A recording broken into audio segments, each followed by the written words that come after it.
T.S. Eliot's The Wasteland. You've probably heard of it. It's this absolute giant of 20th century literature, and yeah, it's famously difficult, like a puzzle box nobody can quite solve.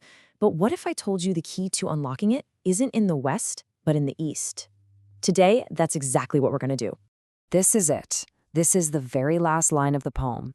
After all the chaos, all the broken bits of language from all over Europe, all the despair, he ends with this, a Sanskrit mantra.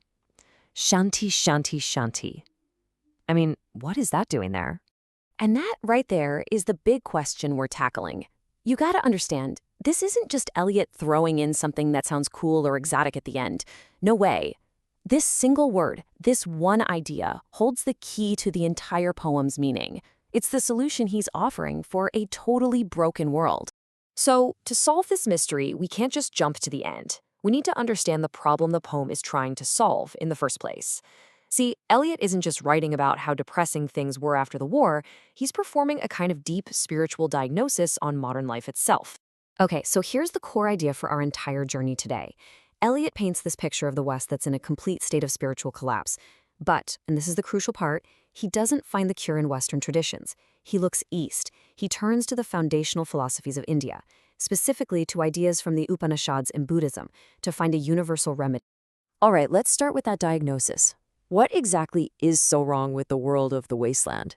Well, Eliot doesn't just tell you, he shows you, using this incredibly powerful recurring imagery of a world that is just spiritually dead. You see it everywhere. The land itself is dry, cracked, and desperate for water, which is a classic symbol for a lack of spiritual life. The cities are crowded, sure, but everyone is totally alone, emotionally isolated. And the relationships, oh man, they're mechanical, empty, without any real connection or love. It all points to this profound crisis of meaning. Nobody knows what to believe in anymore. Now, you might just call this modern angst, but Indian philosophy actually has a precise word for this condition, avidya. It literally means spiritual ignorance. It's this state of being where you're just trapped by all your surface-level wants and illusions, totally cut off from anything deeper. And Eliot is suggesting that this is the real disease plaguing the modern West. So if avidya, or spiritual ignorance, is the disease, what's the cure? Well, this brings us to the absolute climax of the poem in a section called What the Thunder Said. This is where Eliot stops diagnosing and starts writing a prescription. And he pulls this prescription directly from an ancient Hindu text, the Brihadaranyaka Upanishad. There's this incredible story where the sound of thunder, just the syllable da, is heard by gods, humans, and demons, and they each interpret it as a different command meant for them. Eliot takes these three commands and offers them as a practical, ethical remedy for the sickness of the wasteland.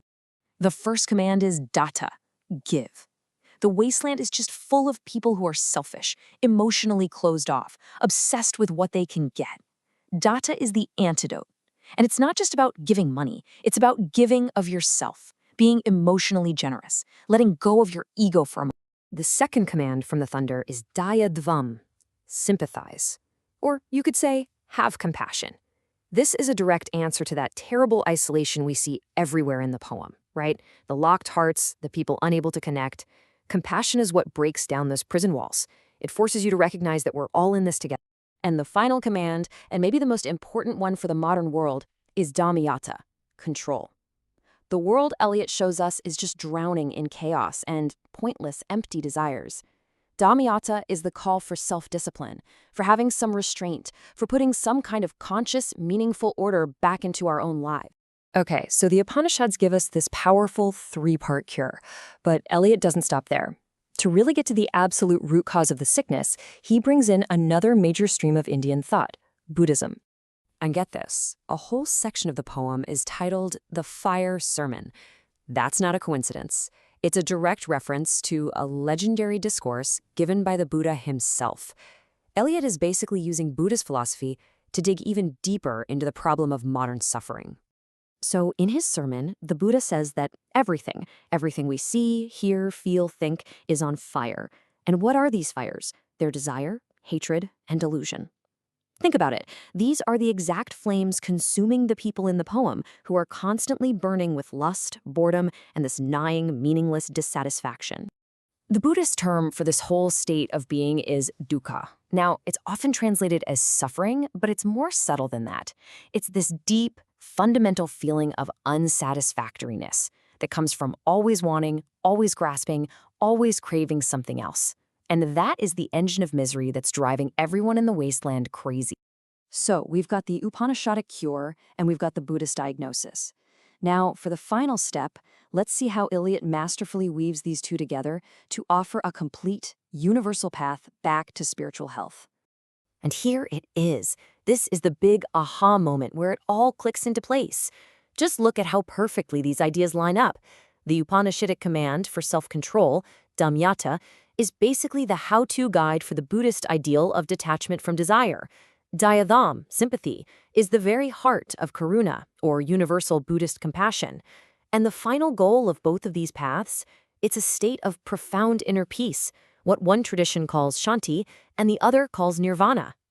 And so, we finally understand that last line. Shanti isn't just peace, like, peace and quiet. It is the peace which passeth all understanding. It's this deep, transcendent state of inner calm that you can only get to through the hard ethical work of giving, sympathizing, and controlling yourself. It's the spiritual rain that can finally make the wasteland fertile again. And that really leaves us with a final thought, doesn't it? Eliot wrote this 100 years ago, responding to his own time. But when you look at our world today, a world still totally driven by frantic desire, by consumerism, by deep, angry divisions, you just have to ask, is this ancient prescription from the East more urgent now than it has ever been?